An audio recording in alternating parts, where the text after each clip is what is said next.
Shalom, nama saya Amanda Tiku Padang, dan pada saat ini saya akan membawakan materi dari mata kuliah Filsafat Ilmu Lanjutan dengan topik pluralisme paradigma.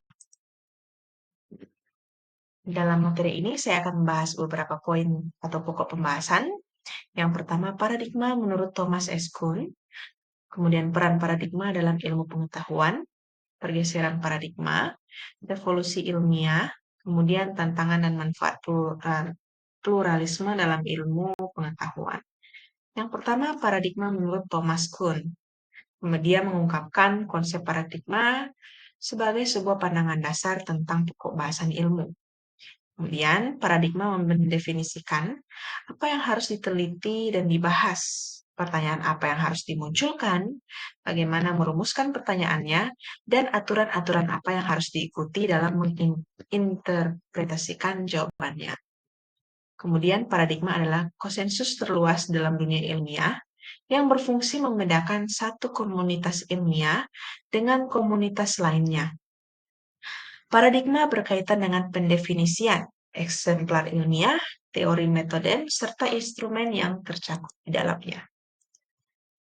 Kemudian ada juga peran paradigma dalam ilmu pengetahuan, di mana paradigma memiliki peran untuk membentuk bagaimana ilmuwan memahami, meneliti, dan juga menjelaskan fenomena dalam ilmu pengetahuan. Adapun beberapa peran utama paradigma dalam ilmu pengetahuan antara lain, yang pertama menentukan arah penelitian, kemudian membentuk cara pandang terhadap realitas, menyediakan standar untuk evaluasi ilmu pengetahuan, serta memandu perkembangan ilmu dan revolusi ilmiah, dan juga mempengaruhi interaksi antara ilmuwan. Paradigma berperan sebagai fondasi dalam ilmu pengetahuan, membantu ilmuwan dalam membentuk teori, memilih metode penelitian, dan juga mengevaluasi hasil. Pergeseran paradigma dapat membawa perubahan besar dalam cara manusia memahami dunia dan membuka wawasan baru dalam berbagai disiplin ilmu. Kemudian, pergeseran paradigma. Dr. Akyar Yusuf Lubis mengemukakan pergeseran paradigma mengandung beberapa unsur, di antaranya munculnya cara berpikir baru untuk mengenai masalah-masalah baru. Kemudian dalam paradigma ada prinsip atau asumsi yang selalu hadir, tetapi tidak kita kenal atau sadari. Kemudian paradigma baru tidak dapat diterapkan kecuali dengan meninggalkan paradigma lama. Paradigma baru selalu dihadapi atau ditanggapi dengan kecurigaan dan permusuhan. Kemudian pergeseran paradigma itu menunjukkan bagaimana perubahan cara kita memahami dan menginterpretasi pengetahuan, dan dari paradigma inilah, dari paradigma ilmiah klasik yang mengutamakan objektivitas dan eksperimen, menuju pandangan yang lebih fleksibel seperti post-positivisme yang mengakui bahwa pengetahuan selalu terbuka untuk revisi dan dipengaruhi oleh teori serta konteks sosial. Pergeseran ini mencerminkan evolusi dalam pendekatan ilmiah untuk memahami dunia. Kemudian ada juga revolusi ilmiah. Revolusi ilmiah menurut Thomas Kuhn, ia mengemukakan beberapa tahapan. Sebelumnya ia menjelaskan bahwa ilmu pengetahuan berkembang melalui revolusi ilmiah, dan revolusi ilmiah terjadi lewat perubahan paradigma. Adapun tahapan-tahapan revolusi ilmiah dikemukakan oleh Kuhn, antara lain yang pertama normal science, di mana ilmu berjalan dalam kerangka teori yang diterima luas oleh komunitas ilmiah yang disebut paradigma. Dalam normal science atau ilmu normal, para ilmuwan bekerja untuk memecahkan masalah-masalah kecil, menguji hipotesis, dan mengumpulkan data tanpa mempertanyakan dasar-dasar teori utama. Yang kedua ada anomali atau ketidaksesuaian. Seiring berjalannya waktu, muncul anomali atau kesalahan dalam teori yang ada, atau masalah yang tidak dapat dijelaskan oleh paradigma yang berlaku. Yang ketiga ada krisis. Ketika anomali menjadi semakin jelas dan teori yang ada tidak bisa menjelaskan fenomena baru, sains mengalami krisis, sehingga para ilmuwan mulai mempertanyakan validitas paradigma yang ada dan mencari teori alternatif.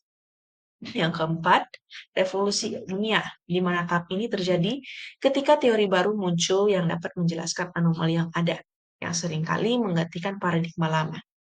Revolusi ilmiah bukan hanya sekedar perubahan teori, tetapi juga perubahan dalam cara kita berpikir dan cara kita memandang dunia ilmiah secara keseluruhan. Kemudian ada normal sains baru, di mana paradigma baru diterima oleh komunitas ilmiah dan normal sains. Kemudian hal tersebut dimulai lagi di bawah kerangka teori yang baru. Kemudian ada juga tantangan dan manfaat pluralisme dalam ilmu pengetahuan. Nah, tantangan pluralisme dalam ilmu pengetahuan. Yang pertama, kesulitan dalam menggabungkan berbagai paradigma. Kemudian, kesulitan dalam menilai kebenaran secara objektif.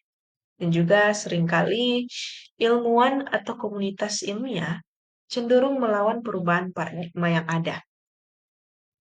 Dan paradigma lama bisa bertahan meski sudah ada paradigma baru yang lebih baik, karena tradisi dan kebiasaan ilmiah itu sulit untuk berubah. Kemudian ada juga manfaat pluralisme dalam ilmu pengetahuan. Yang pertama, adanya pendekatan yang lebih komprehensif dan lebih luas dalam memahami fenomena. Kemudian juga ada pluralisme yang membuka ruang untuk inovasi dan kreativitas, karena ilmuwan dapat mengeksplorasi berbagai pendekatan dan teori untuk mengatasi masalah yang sama. Kemudian manfaat yang terakhir, pluralisme membantu ilmuwan dan peneliti untuk mempertimbangkan perspektif yang berbeda, baik dalam teori maupun teknologi. Kesimpulan dari materi ini yaitu adalah pluralisme paradigma dalam ilmu pengetahuan menunjukkan pentingnya berbagai pendekatan untuk memahami dunia. Peran paradigma adalah membimbing penelitian dan pemahaman fenomena. Pergeseran paradigma terjadi ketika cara pandang dalam ilmu berubah, seperti dalam revolusi ilmiah. Tantangan pluralisme adalah perbedaan pandangan, namun manfaatnya adalah membuka lebih banyak perspektif, memperkaya pemahaman, serta mendorong inovasi dalam ilmu pengetahuan. Baiklah, demikian pemaparan materi saya, materi yang terkait dengan paradigma, pluralisme paradigma. Sekian dan terima kasih, Tuhan memberkati.